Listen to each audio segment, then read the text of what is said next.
Have you tried to embark on a journey to realize your dreams, only to have an inner voice tell you that you are too old for this, too late for this, or simply that your goals are too far or too difficult to reach? Or maybe you have tried hard but have failed so many times that you have lost all faith. Or that unforeseen or painful circumstances in life have forced you to be distracted from your goals and you are now finding it difficult to get back to it.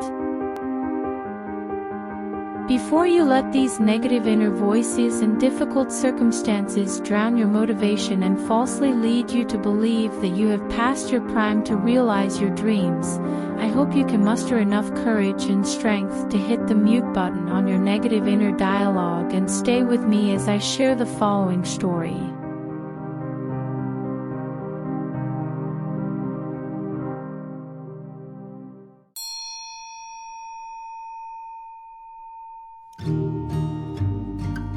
This is a story about a humble farm boy who lived a tumultuous life, but through hard work and sheer determination, he became one of the most successful celebrity chef and businessmen in the world. In 1890, Harland David Sanders was born on a little farm in Henryville, Indiana.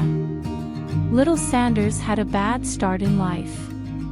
As a young child, Sanders lost his father, leaving his mother the heavy burden of supporting the family. She was often away for a few days at a time, leaving 5-year-old Sanders with the task of foraging for food and cooking for himself and his 2 younger siblings. By the time he was 7, Sanders was able to bake beautiful loaves of bread. His talent and skills for cooking shone at this tender age, setting the foundation for the most successful venture he will have in his later life. By 10, Sanders took up his first job at a local farm.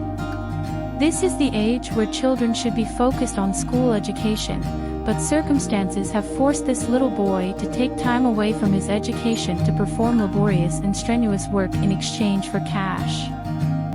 Sanders later recalled that as a country boy, he had dealt with a whole lot of things that city boys never knew anything about.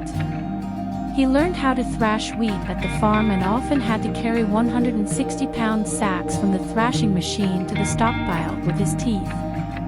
He also learned how to cut the wood, plow the farmland and milk the cows. Through the hardship, Sanders developed the grit and resilience that served him well in his later years. His mother remarried when Sanders was 12, but the union unfortunately did not provide a happier and warmer home for Sanders.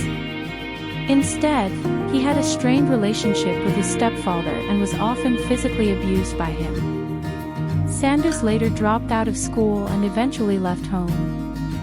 In the next decade or so, Sanders dipped his toes into multiple roles, from painting carriages, streetcar conductor, army volunteer, railway engineer, blacksmith's helper, locomotive assistant, fireman to being a railway laborer.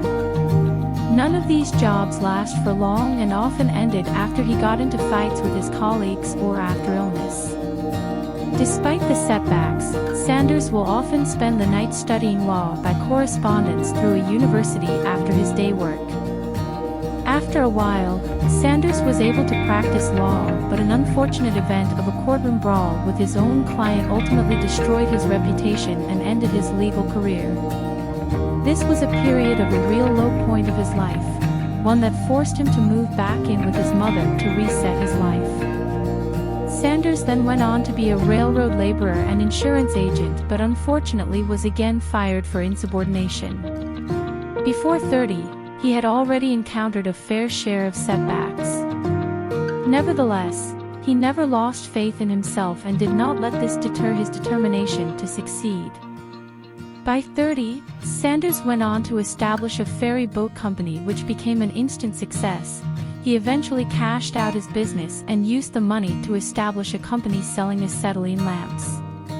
The business unfortunately failed due to stiff competition with an alternative product and over bad management after expanding his company too fast. He eventually lost everything he had invested in the business, but this did not break his spirit. Sanders bravely restarted his life and embarked on his next stints as a tire salesman.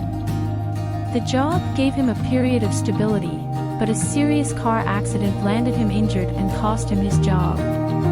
He was lucky to find a service station manager job after his recovery, one that he took on with enthusiasm and creativity.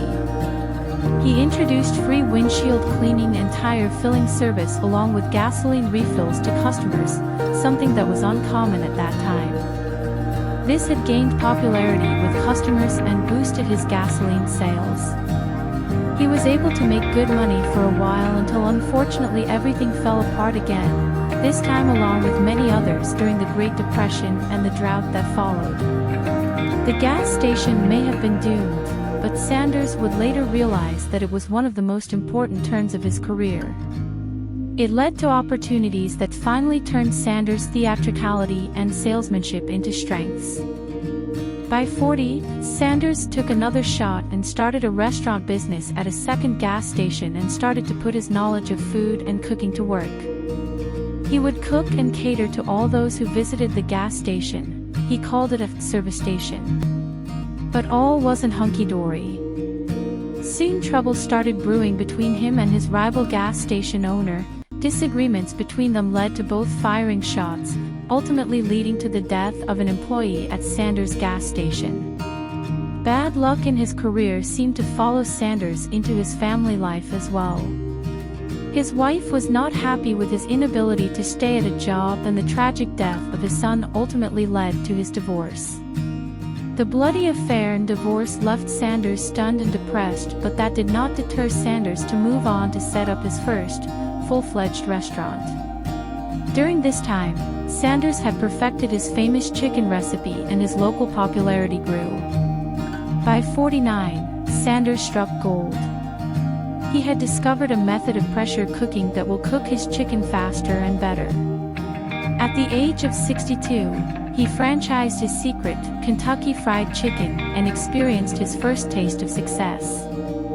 In the first year of selling KFC, his restaurant's sales more than tripled. Sanders believed his restaurant would remain successfully indefinitely. Unfortunately, the highway near his restaurant that used to give him a steady stream of customers relocated, leading to a reduction of sales. He was therefore forced to auction his restaurant off at a loss. After a brief taste of success, Sanders was back to square one, forced to scrape by his savings, auction proceeds, and a monthly Social Security check. At the age of 66, Sanders decided to begin to franchise his KFC concept in earnest. He started a life on road as he visited restaurants, offered to cook his chicken, and negotiated franchise rights. It was a slow, expensive, and humiliating way to pursue business partners. He lived out of his car and ate begged meals from his friends whenever he could on the journey. By the age of 74, Sanders' stint had achieved great success. He had franchised over 600 outlets and built $1 million company. The rest of his and KFC's story is history. There is no doubt that odds were stacked against Sanders right from the beginning of his life. His life story is a clear demonstration that it is never too late to realize your dreams. Every failure can be a stepping stone to something even better. We are allowed to fail numerous times in life, but giving up is the only sure way to fail permanently. We should never be afraid to restart our lives. Even if it is painful to move on, we should still continue to press forward bravely. The past is in the past. The past will only define your future chance of success if you allow it to, and doesn't hold the keys to your future success. What we need to do is to take the lessons learned with us and move on. Do not give up, do not let go, we are stronger than we know. Powerful stories. Transform your thoughts.